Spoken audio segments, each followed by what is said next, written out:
Hi, welcome back. So, just how do we go about getting more of our students engaged in our lessons? How do we get more students taking part?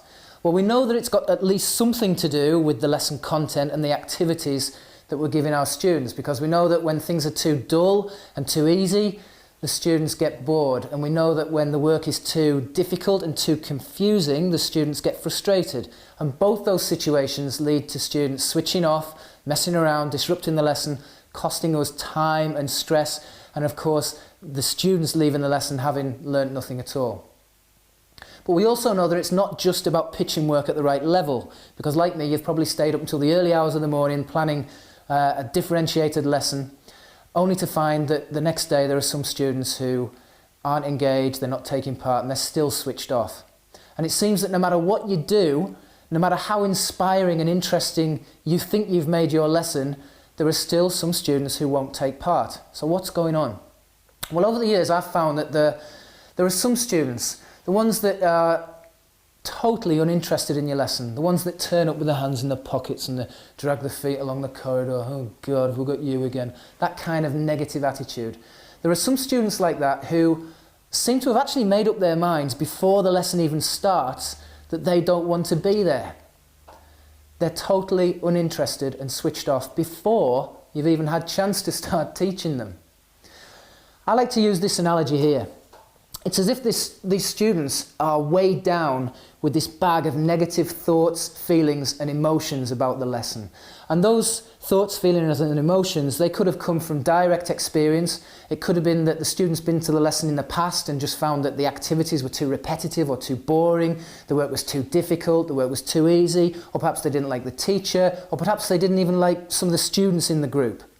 Or those negative thoughts, feelings and emotions could come from their peers. It could come from their friends saying that they haven't had a good time in that lesson, so it's likely that you won't either.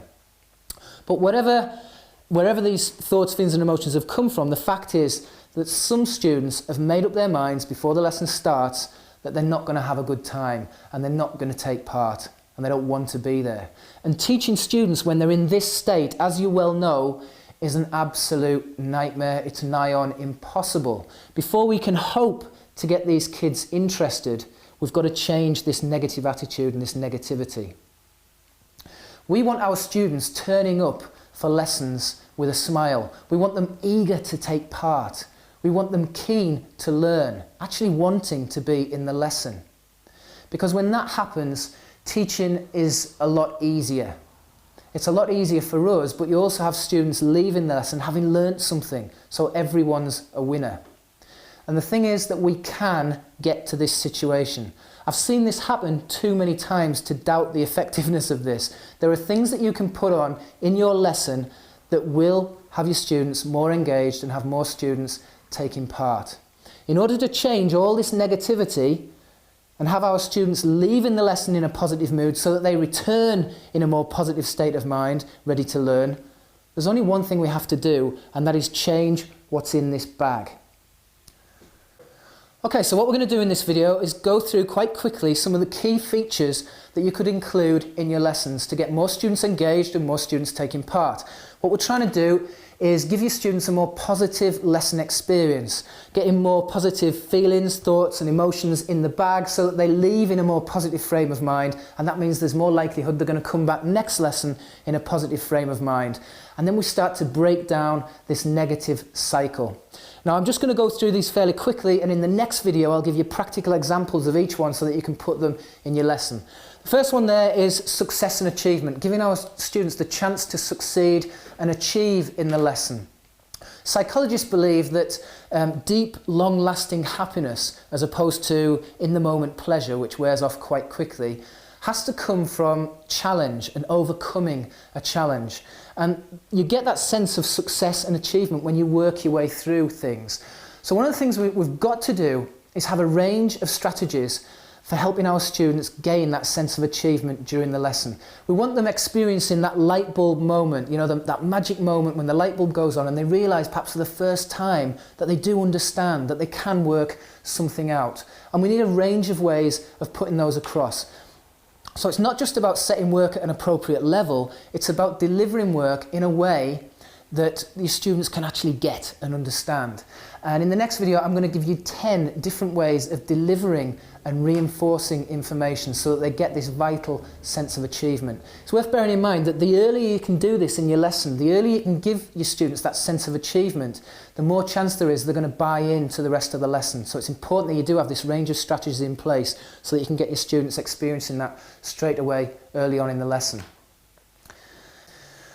There's something else which is vitally important when we're talking about giving students a sense of success and achievement is providing the right level of encouragement and support along the way to help them through tough challenges. Because if the challenge is too difficult, if the work's too difficult for them, a brick wall comes up and they will switch off and they won't experience success and achievement.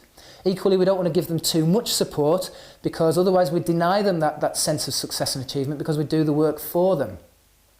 And if you've got 30 or 40 students or more, it can be very difficult providing support for all your students. They're all vying for your attention and your time, and it's impossible to give them the support they need. So we need a range of strategies which provide the support for the students without taking up all our time and our attention. So things like peer support programs are particularly useful, as is teaching your students a set of stages that they can go through to solve their own problems.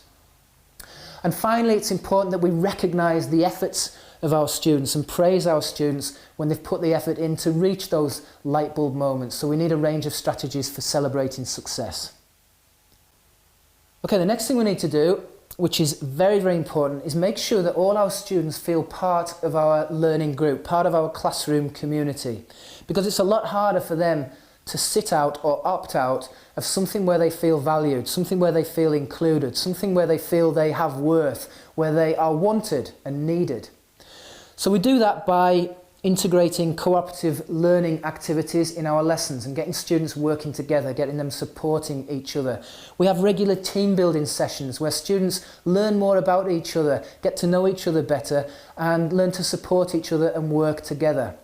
And that way we start to build this vital classroom community where everyone supports each other and where everyone feels they have a voice and feels valued and feels that they actually belong.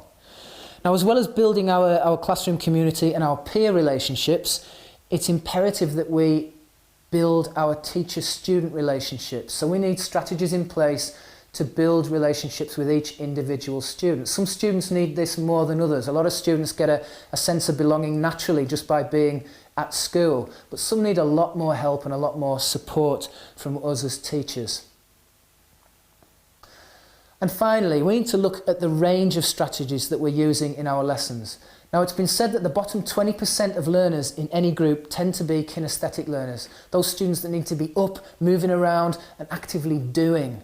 So it stands to reason that if we're going to engage more of these students, we need to have more active learning in our lessons. How do we do that? Well, we need some ready-to-go templates that we can just plug in any subject, content or topic so that it can be delivered in an active learning format and so that students can practice it and reinforce that information in an active learning format. Humour. We remember emotions such as humour much more readily than we remember cold, hard facts and figures. So if you can attach some appropriate humour or a belly laugh to the information that you're delivering, there's A, more chance your students are going to go away and remember that, but B, there's more chance they're going to want to be back in because they had a good time. Novelty, intrigue, suspense, challenge, discovery, surprise, these are all powerful elements that your students love, so we need them in our lessons. It's very difficult to put those into your lessons just through the subject content, so we need a range of ready-to-go activities that do the job for us. Brain breaks, starters, energizers, fun fill-ins, videos can all be just plugged into a lesson whenever you need to change the mood.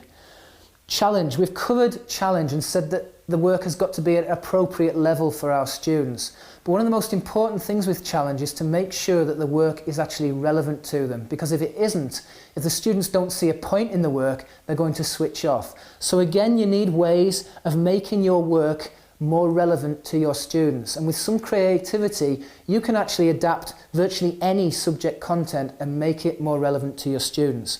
Finally, we need variety. Variety in terms of pace. Not all your lessons need to be up, running round, high energy. Sometimes students need to settle down. Variety in terms of environment. Sometimes we might want to go out of the classroom. Sometimes we might want to change the classroom. Sometimes we might want to bring speakers into the classroom or other elements into the classroom. And finally, variety in terms of the way the information is delivered. We've all heard of Gardner's multiple intelligences, but it'd be ridiculous to try and think that we have to deliver all our information in terms of each one of those intelligences every single lesson. We don't have to. We just need to make sure that there is some variety there. Okay, so that's an outline of some of the things you can put in your lessons to get more students engaged in taking part. Now, you might have noticed that I've put them in 3 broad groups. And these fit in very well with our needs-focused approach.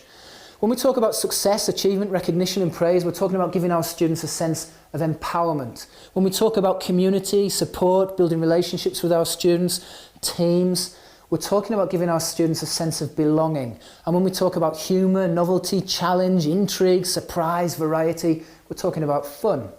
Now, these 3 broad groups of needs, belonging, empowerment and fun, are crucial. They are vitally important to your students and indeed to all human beings. We all have a need for fun in some form. For some people, fun is collecting stamps. For others, fun is driving a racing car or jumping off a mountain.